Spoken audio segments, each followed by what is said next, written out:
Hello students, welcome to class 10th. Today we have to discuss worksheet number 60 और आज की worksheet में है कुछ राइटिंग वर्क करने के लिए. The diagram below shows the changes made in a park. Write an analytical paragraph summarizing the information by selecting and reporting the main features and make comparison wherever relevant. नीचे दो चित्र दिए गए हैं, दो डायग्राम दिए गए हैं एक पार्क के. दोनों लगभग सेम है लेकिन कुछ चेंजेस के साथ में है. ऊपर वाला फर्स्ट पिक्चर देखते हैं. एक ओशन का दृश्य है यहाँ पर और उसके बाद में एक ये नैरो सी रोड है, साइकिल पाथ. यहाँ पर साइकिल से आप आ जा सकते हैं. उसके बाद में ये पार्क है जिसका नाम पार्क एवेन्यू के नाम से जाना जाता है ये पार्क. अब देखते हैं इस पार्क में क्या क्या है. तो इस कॉर्नर पे देखिए ट्री और ग्रीनरी शायद है, इसके अलावा और कुछ भी नहीं है. ये शायद ओपन स्पेस है बिल्कुल. और पार्क का ये वाला हिस्सा, यहाँ पर एक सॉकर फील्ड है, एक कैफे है और कुछ ट्रीज भी हैं. बस इसके अलावा और कुछ भी नहीं है पार्क में. अब देखते हैं दूसरी पिक्चर. दूसरी पिक्चर में भी जैसे फर्स्ट पिक्चर में था, ओशन अपनी जगह है, साइकिल पाथ भी अपनी जगह है, लगभग उतना ही, रोड उतना ही चौड़ा है, साइकिल से आप आ जा सकते हैं यहाँ तक. और उसके बाद में जो पार्क है यहाँ थोड़े से चेंजेस दिखाई दे रहे हैं. ये देखिए ट्रीज जो यहाँ पर है वो यहाँ भी है. तो पार्क की ग्रीनरी और ट्रीज तो एज इट इज हैं. अब ये जो ओपन स्पेस है इसको काफी यूज कर लिया गया है इसमें.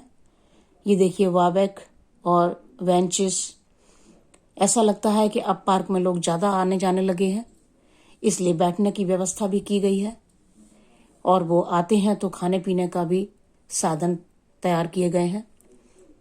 और आगे देखिए इस वाले कॉर्नर पे देखिए, यहाँ पहले एक कैफे हुआ करता था और अब यहाँ पर वो कैफे इस कॉर्नर से हटा के यहाँ पर शिफ्ट कर दिया गया है.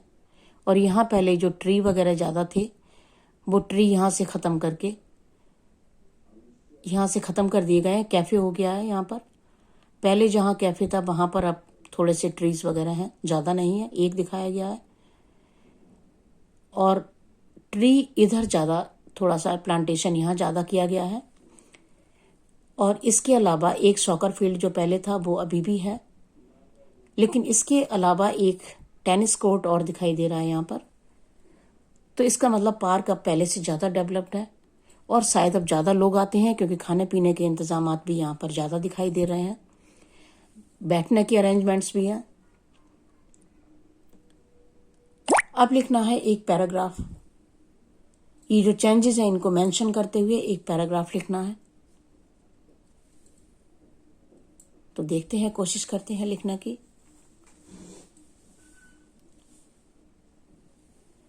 मैंने कुछ इस तरह से लिखने की कोशिश की है एक पैराग्राफ. आप इसको रीड कर सकते हैं. आपको इसके अलावा कुछ और तरीका समझ में आता है तो आप अपने तरीके से लिखिए. राइटिंग हमेशा मैं आपको सजेस्ट करती हूँ कि सबका अपना तरीका होता है और सबको अपने ढंग से लिखना चाहिए. मैं आपको जस्ट एक समझाने की कोशिश करती हूँ कि आप इस तरह से भी लिख सकते हैं. तो देखते हैं. When I was just 10 years old, I often went to play in the park avenue with my parents. कुछ इस तरह से बना के लिख सकते हैं हम. It was a favorite picnic spot. There was a cycle path facing the grand ocean.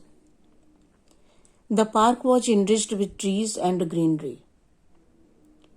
We used to play soccer in the soccer field there. Park में जो सॉकर फील्ड है वहां पर हम लोग खेला करते थे और बहुत अच्छा पिकनिक स्पॉट था. There was only one cafe which remained usually closed, क्योंकि पार्क का जो पहले वाला डायग्राम है उसको देखकर ऐसा लग रहा है कि वहां पर लोग कम आते जाते हैं, तो ये लाइन हम इस तरह से लिख सकते हैं, there was only one cafe which remained usually closed as the visitors were very rare. Last Sunday once again we got a chance to visit the park avenue. अब क्योंकि हमें कंपेयर करना है और जो दूसरा डायग्राम है उसको डिस्कस करना है, तो हम कुछ इस तरह से बना लेते हैं कि बहुत सालों के बाद हमें दोबारा से मौका मिला वहां जाने का पार्क में, और तब हमने वो चेंजेस नोटिस किए। I went there with some of my friends. हम अपने कुछ मित्रों के साथ वहां पर गए। Some of the things were as they were earlier. कुछ चीजें तो बिल्कुल वैसे ही थी जैसे हम लोगों ने देखा कि साइकिल पाथ वहां था, पहले भी था, अभी भी है। ओसिन सामने दिखाई दे रहा है, वो भी वैसे ही है, उसकी भी कोई लोकेशन चेंज नहीं है, कुछ भी नहीं है।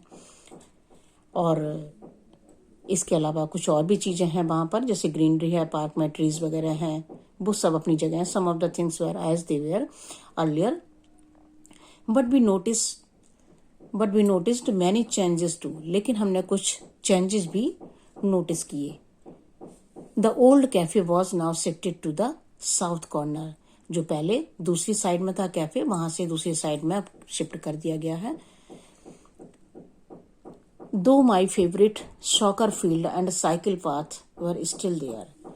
जो पहले सॉकर फील्ड थी वो आज भी है, वहीं है और उसी जगह पर है, तो इसमें कोई चेंज नहीं हुआ है। साइकिल पाथ जो था पहले साइकिल जहां चलाया करते थे वो आज भी वहीं पर है, तो उसमें भी कोई चेंज नहीं हुआ है।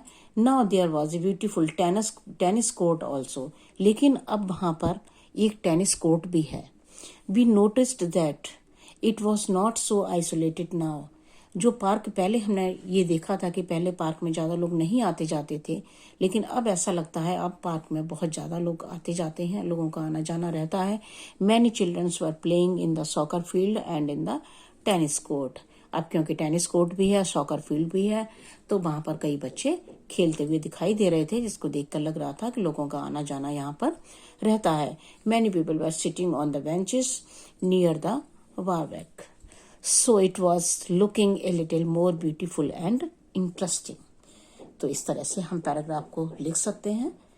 जब हमें राइटिंग वर्क दिया जाता है तो हम और चीजों पर उतना ध्यान नहीं देते, हमसे अपेक्षा ये की जाती है कि हमें लिखना आना चाहिए। तो मेन थिंग आपकी ये है कि आप सेंटेंसेस का स्ट्रक्चर आपको आना चाहिए और आप अपनी बात जो कहना चाह रहे हैं उसको आपको लिखना आना चाहिए। ये ज़्यादा इम्पोर्टेंट होता है। राइटिंग वर्क है, यहाँ कोई ज्योग्राफी नहीं है या और कहीं कोई आपसे बिल्कुल क्लियर डिटेल नहीं मांगा जा रहा। आपसे केवल ये अपेक्षा की जा रही है कि आप जो बात कहना चाहते हैं वो सेंटेंस आपको बनाने आने चाहिए। तो आप अपना लिखिए पैराग्राफ और अपना ध्यान रखें। Thank you so much.